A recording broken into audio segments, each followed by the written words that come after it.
బాహుబలి నువ్వు మీ ఆవిడ సపోర్టింగా నా సపోర్టింగా? అసలు గొడవ ఏటైందో కనుక్కుంటుండమ్మా. అసలు ఏటైందే? నేనేట్ చేశాను, చిన్నగా కార్తీక దీపం సీరియల్ చూసుకుంటున్నా, మీ అమ్మ వచ్చి మనసు మమత సీరియల్. నేను ఎందుకు వేయాలరా? మా నాన్న నాకు కట్టం కింద ఇచ్చాడు, నేను మీ అమ్మ ముఖం మీదకి రిమోట్ ఇస్తాను. అదంత పెద్ద తప్పేటమ్మా. నువ్వు మరి నువ్వు దాని సీరియల్ అది చూసుకుంటా, నీకేమి?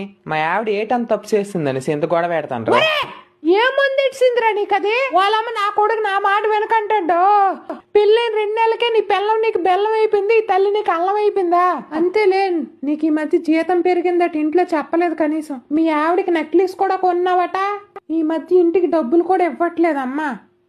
అమ్మా నోరు మూయిరా, ఈ కంత్రి మోకం దానికి తీసుకొచ్చా లవ్ మ్యారేజ్ అని. పెద్ద గేదెలా 10 వరకు పడుకోండి. ఒక వంట రాదు, ఒక ముగ్గేయడం రాదు, ఒక దేవుడికి పూజ చేయడం రాదు. ఒకనాడు చీర కట్టదు, ఎప్పుడు నైటీయే. ఇంక ఇన్స్టాగ్రామ్ లో రీల్స్ అట, పెద్ద మేకపోతల తినడం పడుకోవడానికి. ఇప్పుడు విడాకులు ఇవ్వాలంటే ఎంత భరణం ఇవ్వాలి? ఆర్టికల్ అన్ని తిరిగేస్తే 1 కోటి నుంచి 2 కోట్లు ఇవ్వాలి రాజమాత. నా కోడలు బంగారం, ముచ్చి తల్లి.